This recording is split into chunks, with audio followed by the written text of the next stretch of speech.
Hi everyone. So in this video we'll interpret the result that we had last time on the optimal solution that result from L2 regularization. So let's recap what we did. So what we did is that we approximated the cost function around the value or the parameter setting of the weight parameters that result in the optimal unregularized cost. Okay?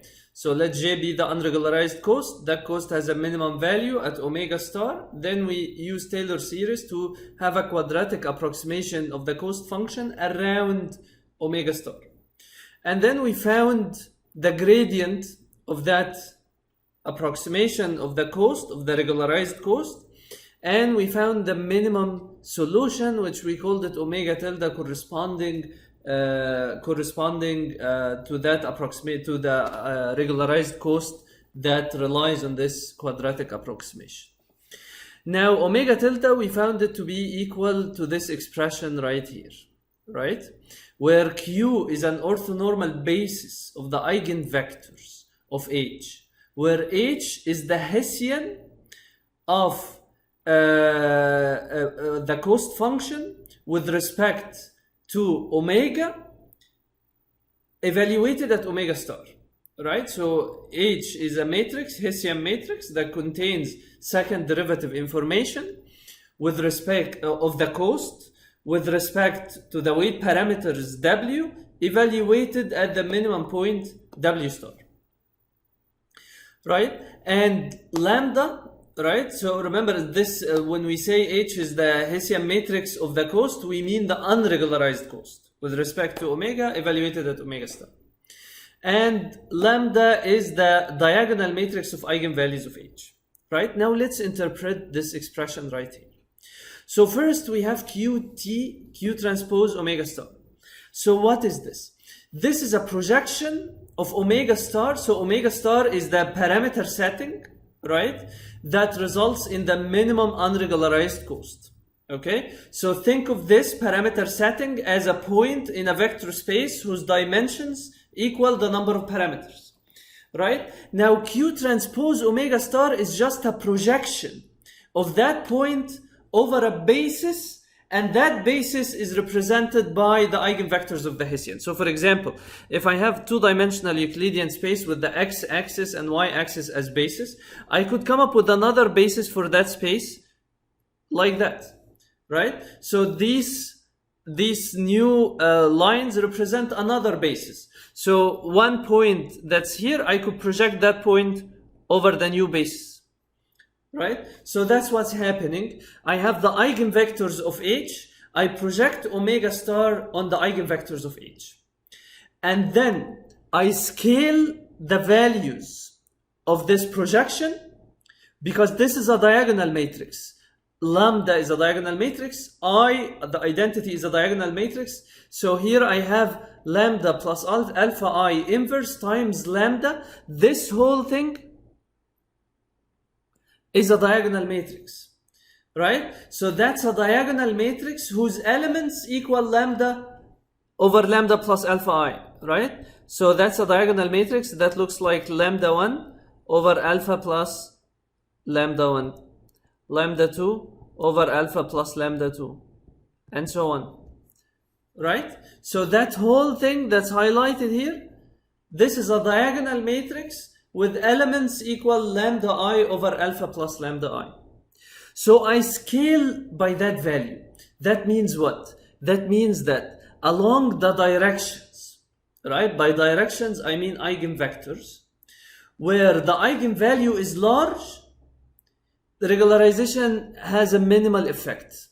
Why? Because if lambda I is very large, then lambda I over alpha plus lambda I is approximately 1.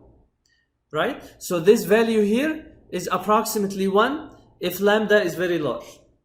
And along the directions where lambda is small, regularization attenuates the values of the weights along these directions aggressively. Of course, depending on the value of alpha. Right? So if lambda I is small, then we attenuate along these directions in an aggressive manner. And then we have Q at the end here on the left hand side because we project back to the original space. So imagine I have the minimum, I have the solution, the unregularized solution, right? Unregularized cost, that's the minimum omega star. I project it along the eigenvectors, right, of the Hessian, and then I scale. So the basis of the new of that projection, the basis are the eigenvectors of the Hessian. The eigenvectors corresponding to large eigenvalues of the Hessian, I leave these intact. I leave the value of the projection intact, or approximately intact. And then the ones, the eigenvectors corresponding to small eigenvalues, I attenuate, I shrink the weights along these directions aggressively, and then I project back. Now, why does that make sense? L2 regularization is a norm penalty as a function of the total weights, right? So it means that I have to sacrifice some weights at the and at the cost of so I have to leave some weights intact at the cost of sacrificing others by attenuating them aggressively. So it chooses the eigenvector. It basically attenuates the weight parameters along the directions of the eigenvectors that correspond to very small eigenvalues. Now, why does that make sense? Because what does it mean to have a small eigenvalue of the Hessian matrix, right? So after I project the Hessian along the directions of the eigenvectors, the eigenvalues basically correspond to second derivative information. If the eigenvalue is small, that means that along that direction, the second derivative is small. So it means that the cost function changes very slowly along that direction, right? And hence, I can afford to change the weight parameters by a lot without changing the cost by a lot. But along the directions where the cost is very sensitive to changes in the parameters, and these directions, we know them from the large eigenvalue. Large eigenvalue means large second derivative along that direction. Means in any small change in the weights will result in a hit in the cost function. The cost will increase. The unregularized cost will increase aggressively. So we change the weights by a little bit. And that's why it makes sense, right? And that's basically what we have here in the notes. So the component of omega star that is aligned with the ith eigenvector of H is rescaled by a factor of lambda I over lambda I plus alpha. When lambda I is much bigger than alpha, the effect of regularization is small along these directions, because these are important directions for learning. How do we know that? Because lambda I is large, second derivative is large, the cost is very sensitive to changes in the parameters.